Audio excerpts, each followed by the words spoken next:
Fawning is one of the harder trauma responses Agreed. because it's a lot more like complex, and it's in our social conditioning and stuff, Mm, especially for people like born and raised as women in particular, that, mm, it really can be challenging to even spot it. Like you said, you kind of already say yes and agree to something before yeah. you've even had time to think about it and actually reflect on it. It's just this immediate response. Have you found anything else has helped you with that? Maybe, yeah, like, embodiment or spirituality or anything's like helping you with that awareness and Yes and no.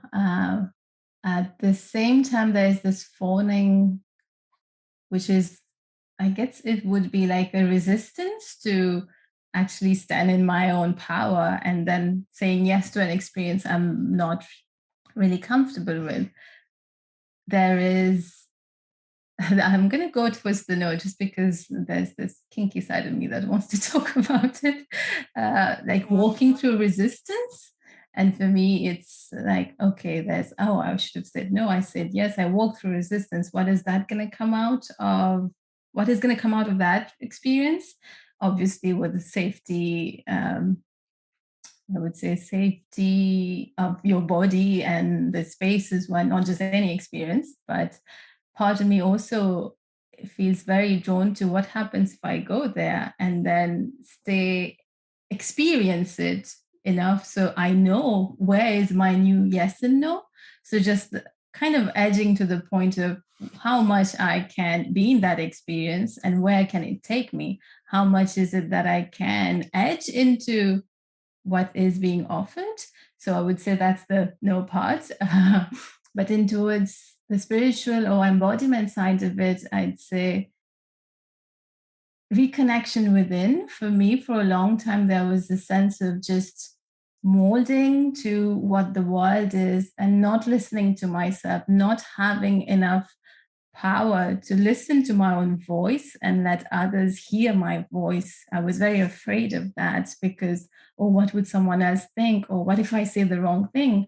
But by thinking that, I never express myself. So then Mm. no one really knows what I want at the end of the day. So I was like, okay, well, I need to tell, I need to ask, only then can I receive. So by practicing that, which we practiced a lot in the training in Spain, I realized that I can reframe the phoning, and before it becomes a phoning, I can ask or I can say, this doesn't work for me, because a lot of times I wouldn't even say or even express my boundary. So people can walk all over you then, and that's not a human experience. So that's, Mm. these are the two sides I would go by. Yeah.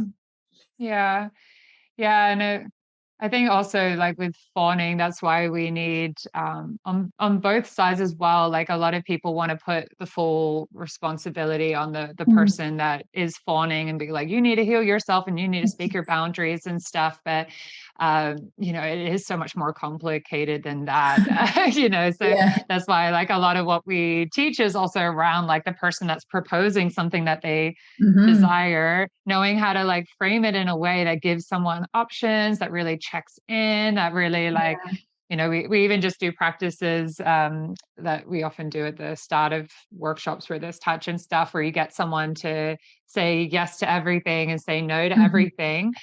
So you ask them a bunch of things, some of them ridiculous, some of them serious or whatever, and they're saying yes to everything and no to everything, and start getting people to tune in to like Mm. what is a real yes and what is a yes that they wanted to say no to, and seeing if you can actually start to read that and to notice what happens like subtly and in the person's face or body or in their tone, and this kind Mhm. of perception that you need also as the other person when you're interacting with someone is to be able to spot Yes. fawning and to be able to like help the person call it out themselves and just be like, oh, it's interesting, like you said yes to this, but I'm getting a feeling that it's not really a full yes, and I Mm. want to check in because I actually don't want to be doing something with you if it's not a full yes for you, and I don't want you to be Mm. uncomfortable or whatever. And like I feel like that's such a amazing powerful skill to Mm. have in relating, as well as to be able to really like help someone not fawn Yeah, and that's to beautiful. yeah, and unfortunately, like a lot of people have this like opportunist Oh, yeah. element to them, where like they're happy to take advantage of someone that's in a fawn and just be like, cool, well, they said yes, so I'm just going to go with that. Yeah. And obviously that I think has like some karmic consequences, or like I'm sure.